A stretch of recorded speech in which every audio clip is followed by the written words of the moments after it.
en ese debate. Yo lo que hay que decir es gracias y gracias, aunque sean los dos acabados en femenino. Gracias a la gente que está trabajando y luchando no solo en los centros sanitarios, sino en las rutas, llevando comida o reponiendo comida en los supermercados o haciendo que este país funcione y que no están con tiempo para estas chorradas, sinceramente, porque así las podemos calificar cuando hay gente muriendo y gente enfermando. Muchísima. Tantos como 2.636 son los fallecidos que lleva este país y que alguno de esos fallecimientos pudo haberse evitado si se hubieran tomado medidas con nuestros mayores, con la gente en grupos de riesgo, que hubiera estado perfectamente informada, que sus familias hubieran sabido qué hacer y qué no hacer y qué restricciones elementales se tendrían que haber aconsejado a la población, ¿no le parece? Por supuesto, porque lo que estamos hablando aquí es de una falta de previsión y de prevención. Y la mejor prueba de ello es que, bueno, cuando le damos las gracias a los sanitarios, les estamos dando las gracias no solo por hacer su trabajo, les estamos dando las gracias por hacerlo en condiciones heroicas, que jamás deberían haberse producido con los materiales adecuados, con la logística adecuada, con las normas adecuadas, los protocolos adecuados, en un país civilizado y que ha presumido, o presumía al menos hasta ahora, de tener una de las mejores sanidades del mundo. Desde luego sí, una de las mejores esperanzas de vida del mundo, pero evidentemente algo hay mal porque no estábamos preparados para una crisis como esta. Bueno, creo que es más... Sí, diga. No, que creo que lo que no estábamos preparados no es tanto en nuestros sanitarios, que como digo, les hemos lanzado a una batalla cruenta y sin defensas, y no es un problema de los sanitarios, es un problema de los gestores, es un problema de la clase política española y en concreto del gobierno de esta nación, que no supo ver venir el problema y que no ha preparado a esta nación para la grave crisis en la que estamos. Sí, pero en este triste periodo de los 10 días de confinamiento que se cumplen hoy ha habido malicia. Ha habido malicia en la administración o en la falta de transparencia de la administración de esos datos que nos hacen a todos reflexionar. Por ejemplo, no es de recibo que yo pueda desde España conocer el porcentaje de italianos y de italianas que han fallecido, que están infectados, y si tenían cuadro o no tenían cuadro, que explique su crisis personal. Los datos españoles son absolutamente anónimos, no conocemos nada de ellos o apenas nada de ellos, y eso es un reproche que hay que hacer porque esos datos son muy importantes para sacar conclusiones. ¿Alguna política?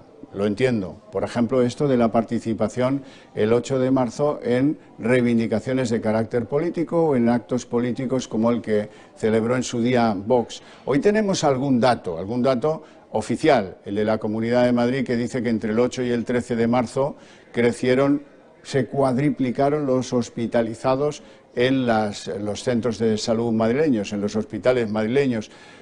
A más, como suele decirse, tenemos ya datos muy puntuales que nos permiten elaborar una gráfica, y en la gráfica, ahora la vamos a volver a ver, yo lo contaba hace unos minutos, es bastante evidente a la vista de esa gráfica que el día 8 de marzo se puso en riesgo la vida de muchas personas y que a partir del 8 de marzo, horas después de los actos políticos, es cuando se produce el primer aluvión en los centros hospitalarios. Si le parece, mientras usted me lo argumenta, enseñamos esos cuadros de nuevo. Bien, en principio lo que hay que entender, yo creo que es importante que la opinión pública tenga claro una cuestión. Una, estamos en un marasmo de datos absolutamente mareante para cualquier persona, sea profesional o privada, que quiera saber la situación real. Como has contado antes, se han ocultado, se han guardado datos, se han retrasado datos. Hay un foco, además, en darnos datos solamente de lo que es infectados, cuando la infección se está midiendo con protocolos distintos, con formatos distintos, en lo que es este estado de las taifas, este estado de las autonomías, donde incluso se han aplicado procedimientos distintos a situaciones parecidas. En unos sitios una universidad mantenida abierta mientras había casos, y en otros sitios se encerraba a miles de turistas en un hotel en Canarias, ¿no? Siendo la misma circunstancia de los primeros pasos de este brote epidémico ya pandemia. El otro problema es que los datos que tenemos, por tanto, no son fiables, y somos uno de los países, según me confirman expertos internacionales, uno de los países menos fiables en los datos que estamos dando. Y porque los estamos dando tarde, porque se están reteniendo, y encima estamos focalizándonos en un dato que es, no voy a llamarlo manipulable, pero sí influido por decisiones políticas, como es el de los infectados, porque eso depende del número de pruebas que se hacen, de cuándo se hacen las pruebas, con qué protocolo se hacen las pruebas y a quién se le hace y a quién no se le hace la prueba. Por lo tanto, no es un dato, es falso que sea un dato. Es sencillamente un número que nos están dando y encima nos lo están dando multiplicado por 17 y cada taifa trata de defender de alguna manera el hecho de que están siendo buenos gestores mirando ese dato. El único dato que hay razonablemente cierto es el de fallecidos y lamentablemente hay que transmitir. Primero, cada uno de esos muertos es un mundo, es una familia y hay que transmitirles todo el dolor que sentimos todos y yo creo que cada día más conocemos en nuestro entorno casos, pero es el único dato que hay en estos momentos fiable. Todo lo demás podemos no confiar en ello porque, como decía, depende de que se haya hecho o no la prueba, etcétera. Es decir, ese no es un dato. Yo creo que además es el momento, y si me permites, de que esto se llevara a donde se tienen que controlar estas cuestiones, donde llevamos ya semanas preguntando, y es el Parlamento donde el Gobierno ha intentado y está intentando ejercitar una mordaza para que los miembros de la oposición no podamos ni controlar estos datos y pedir estos datos y asegurarnos de que son ciertos y están verificados, pero además para que tampoco podamos hacer propuestas en proactivo, porque no estamos solamente para criticar, estamos también para hacer propuestas en proactivo para que se reduzcan los impuestos, para que las medidas impacten menos en nuestra economía, para que las medidas mantengan la seguridad, pero sean capaces de permitir que este país no caiga en un vacío económico absoluto como es el que parece al que vamos. Sí, pero fíjese en esos gráficos que tenemos ahora en pantalla y que hablan de contagiados el día 8, 149, contagiados el día 9, 557 y de ahí el imparable ascenso del coronavirus. En cualquier caso, era una imprudencia mantener esos actos en las calles con 149 infectados, porque eso dio paso y ahora lo podemos ver estadísticamente. Esto cuadra perfectamente con el anuncio oficial de la Comunidad de Madrid que hablaba de que los hospitalizados se habían cuatriplicado. Pues eso mismo sucedió con los contagios, se cuatriplicaron de un día para el otro, del 8 para el 9. Luego la estadística, esa barra roja que sube hasta las nubes, pues es lo que hemos ido narrándoles a ustedes día a día. Esto es así y cada día que se disponga de más información, pues el reproche se va a hacer más amplio, ¿no? Sí, efectivamente, el reproche y sobre todo la falta de control. Perdona que vuelva a lo mismo, pero es que nuestros espectadores tienen que ser conscientes de que en estos momentos el Gobierno, como diría uno de mis hijos, ahora que tenemos tanto tiempo, desafortunada y afortunadamente, en el doble sentido de estar con chavales más jóvenes, con tus hijos están escaqueándose literalmente de dar datos de verdad en donde hay que darlos, que es en el Parlamento, tratando de evitar que los miembros de la oposición, que los diputados, podamos preguntar. No sé si sabes, o pues tú sí, pero evidentemente la audiencia probablemente no, porque no se le ha dado el mismo bombo. Es que nosotros queremos preguntar sobre esto y sobre otras medidas que han podido tener impacto en el crecimiento de los casos. El por qué unas comunidades autónomas han cerrado antes que otras, por qué se han aplicado protocolos distintos, por qué sigue habiendo protocolos, separaciones, por qué no hay una unidad de criterio en que las autoridades competentes, y estamos hablando de que sean las mismas, y sean especialmente las mismas y centralizadas para aquellos territorios que ya en estas fechas, como por ejemplo Torra, ha pretendido hacer de nuevo con Cataluña algo distinto a lo que es una región de España.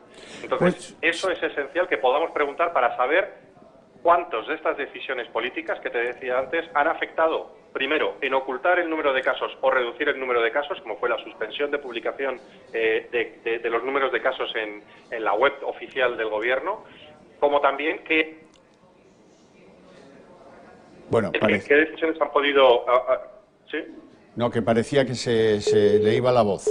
¿Ves? Al final se cortó la comunicación, espero que la podamos reemprender, pero en ese tránsito, quiero recordar, antes hacía yo mención a ello, la OMS obligó a poner en marcha los protocolos en cada país, consecuencia de que ya sabían que había una epidemia muy grave antes de calificarla de pandemia, y aquí falleció una persona en Valencia, fue enterrado contra protocolo. No le hicieron la autopsia debidamente o no se buscó si en el cadáver de este fallecido, que lo había sido mucho antes y que fue la primera víctima de verdad, no se practicaron las autopsias oportunas para comprobar si tenía o no tenía coronavirus. Y este fue nuestro primer fallecimiento. En realidad es un hombre que falleció el 13 de febrero.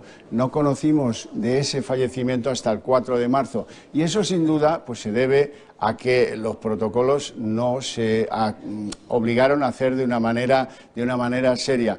Y luego, don Víctor, ya está usted de vuelta. Qué bien. Estoy de vuelta. Luego hubo un dato que no es menor, y es que el protocolo que utilizaban en los diferentes hospitales de la Seguridad Social era hijo de un comité de expertos que era el que decía a los diferentes hospitales lo que tenían y no qué hacer. En ese tribunal, o en ese, digamos, comité inspirador de la manera de hacer, presidido por don Fernando Simón, había 12 personas. Uno era el responsable de la farmacopea, el otro era Fernando Simón, y había algunos, seguro que muy influyentes y muy doctos conocimientos en la sanidad pública, pero llama mucho la atención que hubiera 3 personas de 12, 3, que eran médicos internos y residentes de nuestro sistema sanitario. Entonces, claro, pues no parece, ¿verdad? Y hay tantas cosas que no parecen, que al final la lista de la libretilla del reproche, que yo le recomiendo que haga usted también, yo la estoy haciendo y va a ser útil algún día, no me cabe la menor duda, sobre todo porque hay alguien que ya se está tentando la ropa. Seguro que usted vio una entrevista de José Luis Ábalos en la que decía... El titular era: no se perdonará a quien busque rédito político de una tragedia nacional, como el que se pone la venda antes de la herida, ¿no? Correcto, sí.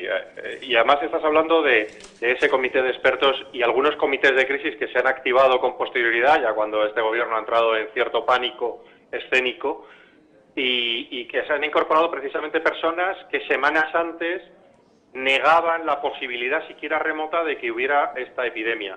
Estamos hablando de personas, concretamente con origen en la Comunidad Valenciana, que criticaban o que critican a día de hoy a un compañero mío, por ejemplo, al diputado Stekman, doctor con 40 años, más de 40 años de ejercicio y una persona con papeles publicados internacionalmente, al que venía a calificar poco menos que histérico cuando avisábamos de que esto venía, y sobre todo cuando pedíamos datos y no se nos daban, porque esto es lo importante, porque ha habido una grave ocultación de los datos de qué estaba pasando, y en base a eso muchísimas personas, yo creo de buena voluntad, han tomado decisiones basadas en los datos erróneos, en la confianza, y quizás el gran error que hemos cometido todos, y algunos hasta hemos pedido perdón, es el haber confiado en los datos en determinada fase de este gobierno.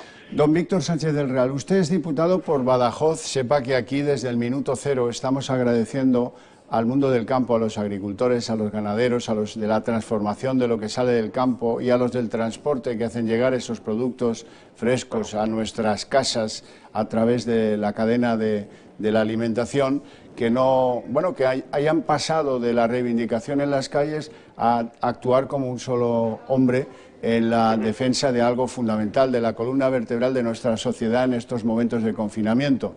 Le doy a usted las gracias en nuestro nombre hacia todos ellos, porque ha sido su actitud absolutamente ejemplar, superando enormes dificultades. Los hay que no pueden ir en coche a donde tienen las tierras y que, en fin, que claro, están yendo y están trabajando y están actuando pues como esperábamos que fuera. Es decir, esta sociedad merece la pena. Otra cosa es que sus gobernantes no, o así parece, ¿no? Sí, qué buen vasallo si hubiera buen señor, decía, ¿no? El cantar del mío Cid. Sí. Pues mire, yo voy a decir una cosa. Ha llegado un momento no solo de la crítica, igualarnos, como dice, la crítica más gruesa probablemente para buscar las responsabilidades a posteriori, y el momento de las propuestas. Mañana se votará en el Parlamento la petición, porque tiene que pedirlo al Parlamento, al Congreso, de la extensión de este estado de alerta. Y nosotros desde Vox hemos hecho propuestas proactivas de mejora de este estado de alerta. He comentado uno antes, que era el ayudar a controlar todas las administraciones locales, y especialmente aquellas que ya se han mostrado en cierta rebeldía, como es la de la Generalitat de Cataluña. Pero en este caso concreto, del mundo del campo, del mundo agrícola, del mundo de la logística, estamos proponiendo cosas como que nuestros camioneros no tengan que cometer. Hablaba antes de la heroicidad de nuestros sanitarios afrontando con medios absolutamente rudimentarios, improvisando y poniéndose pañales de empapar como medida de protección, como me han mandado una foto a mí hoy del hospital de Mérida.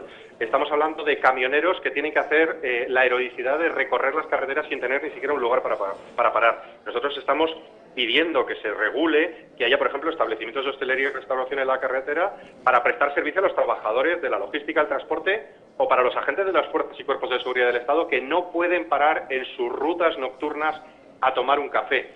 salvo que hay excepciones como algún bar de carretera loable en la A92 que les está regalando bebidas en un pequeño carrito, y os invito a que busquéis el vídeo porque es espectacular. Es el momento de las propuestas, no solo de la improvisación loable de la gente, de los pequeños empresarios que cierran pero dejan abierto un carrito abierto para dar de beber y comer a los camioneros, pero es el momento también de regular, ayudar a que se pueda seguir produciendo lo que es esencial en este país y haciendo llegar como mínimo los alimentos y los bienes de forma segura a los mercados y a que lo puedan ser repuestos en los centros de distribución.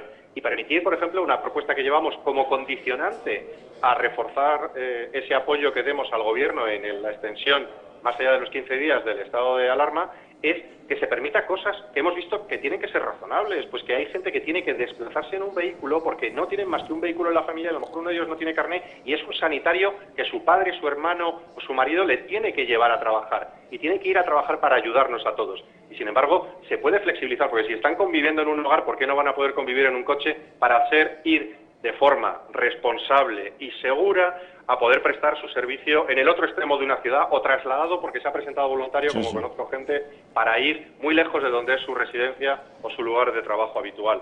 Hay que suprimir y hay que ayudar a toda esa producción. Hay que suprimir, por ejemplo, los tributos de los consumos domésticos que se van a disparar, el IVA, los impuestos especiales sobre electricidad o las tasas parafiscales en la factura del agua, gas y electricidad, porque vamos a gastar todos más y no va a haber dinero en muchas familias, lamentablemente, para poder pagar esto. Hay que asegurarse de que además paramos las barbaridades que se están intentando colar, aprovechando que estamos en la crisis, como es estos indultos de que han tratado de colar a la remanguillé dentro de esta situación de crisis. Por tanto, hay que ir, yo creo, a las propuestas prácticas y a que además el Gobierno rinda cuentas, el presidente del Gobierno, las autoridades competentes, y una condición que ya te anticipo que vamos a pedir es que semanalmente venga al Congreso a rendir cuentas.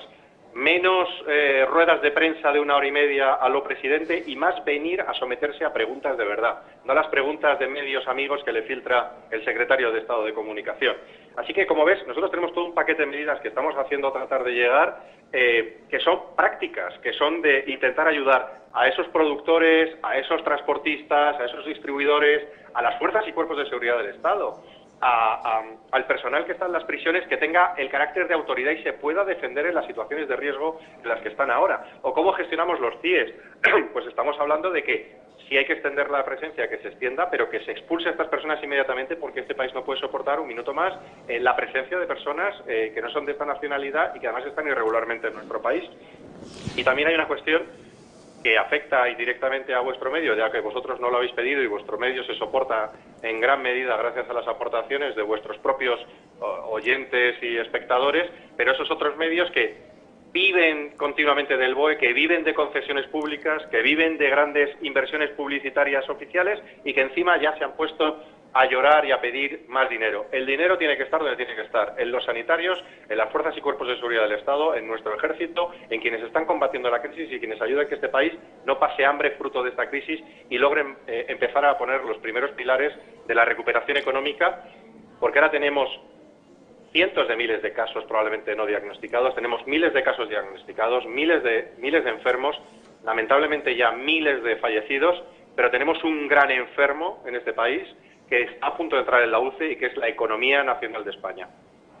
Sí, así es, y a diferencia de otros lugares, como por ejemplo el premier británico, las medidas que se adoptan aquí no protegen a los más débiles, no protegen a los autónomos, no lo protegen a los mileuristas, no protegen, en realidad no protegen a nadie. Son medidas humo con las cuales va a ser muy difícil que el impacto del no facturar, del no producir, del tener que estar en casa, se vaya a poder compensar para que sea más llevadero. Eso contando, que eso es una hipótesis de alguien de buena fe, pero que no está contrastada, que tengamos cuando cese el virus, tengamos una rápida vuelta a la actividad y una recuperación de la economía que se llevará pues otros tantos meses como el parón, para que se pueda ir olvidando en términos económicos, si es que el impacto no hay que llevarlo a números de final de año y acaba siendo pues un grave problema para el crecimiento de este país. Por eso hay que actuar ya. Por eso nosotros, en las condiciones, en las propuestas que estamos poniendo encima de la mesa para renovar nuestro apoyo al estado de alarma, está, por ejemplo, en la suspensión de las obligaciones tributarias y la seguridad social de los pequeños y medianos empresarios y de los autónomos. Hay que empezar ya a inyectar liquidez en el sistema para que puedan empezar a prepararse para esa recuperación que Dios quiera venga pronto. Tenemos que, por ejemplo, suspender la cuota de préstamos hipotecarios mientras dure este estado de alarma, porque si hemos adoptado un estado de alarma, hay que adoptar situaciones excepcionales.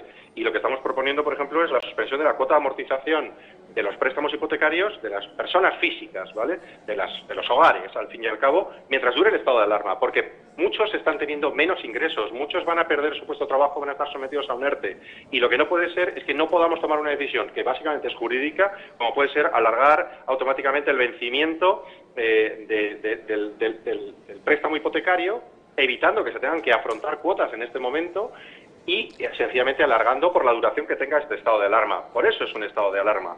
Y sobre todo evitar financiar. Hemos pedido que se deje de financiar inmediatamente a los partidos políticos, a los sindicatos y a aquellas patronales que no están ayudando en estos momentos a solucionar la crisis. Todo aquello que no sea estratégico, chiringuitos, etcétera. Suspensión inmediata de todo ese gasto. Y ese gasto, y el que te comentaba, por ejemplo, de prohibir absolutamente la financiación por debajo de la mesa ahora a los medios amigos para que den la información adecuada. Y sobre todo es eso, la subvención de ese devengo de subvenciones, suspensión inmediata. El primero al partido que apoya, a los partidos que apoyan al presidente del gobierno, pero a todos y cada uno, cada uno de ellos de hacerlo inmediatamente. Por cierto, es curioso que este gobierno, al que le gusta tanto eso de nacionalizar, no ha emitido una orden para movilizar a los que están como liberados sindicales en el mundo sanitario público, que son más de 3.000. ¿Qué faltarían ahora? Que se reclama a los jubilados que ayuden a la sanidad, que se reclama a los que han aprobado pero aún no ejercen como médicos o como enfermeras, que acudan como un solo hombre o como una sola mujer, me da igual, a los centros hospitalarios a echar una mano. Estos siguen en casita, los liberados sindicales, nadie se acuerda de ellos. Curioso, ¿eh? Sí, y por supuesto, con todas las medidas de protección individual. Hay que tomar medidas urgentes. Ese dinero que no se lo demos a los partidos políticos y a los sindicatos para que no puedan pagar a sus liberados, que se dedique inmediatamente a proteger a nuestro personal sanitario y, por cierto, a nuestras fuerzas y cuerpos de seguridad, a las Fuerzas Armadas y a los vigilantes privados. No puede ser que haya personas prestando servicio en lugares de riesgo en estos momentos, siendo ellos los que se tienen que conseguir una mascarilla o fabricar una individualmente. No, esto no son las condiciones y desde luego hay que activar no solo a sus sindicalistas y a todos aquellos que haya que activarlos, pero siempre con un plan específico de protección. Y esos son los recursos que hay que priorizar. Todo lo que no sea prioritario en esta crisis, en salvar vidas y en salvar la economía de este país, es accesorio. Y quien no entienda esto... Bueno, yo creo que todos nuestros espectadores entienden perfectamente esto, pero quien no entienda esto en el gobierno y en los partidos que lo apoyan, desde luego se van a encontrar con la reacción social y la reacción de los españoles, que tienen mucho más sentido común que este gobierno y el partido bolivariano que lo apoya. Don Víctor Sánchez del Real, un abrazo fuerte y pronta recuperación a los que están en confinamiento en Vox, ¿eh? Efectivamente. Muchas gracias. Y como todos los españoles, un abrazo muy fuerte. Vamos a hacer una pequeña pausa publicitaria y continuamos en 2 minutos.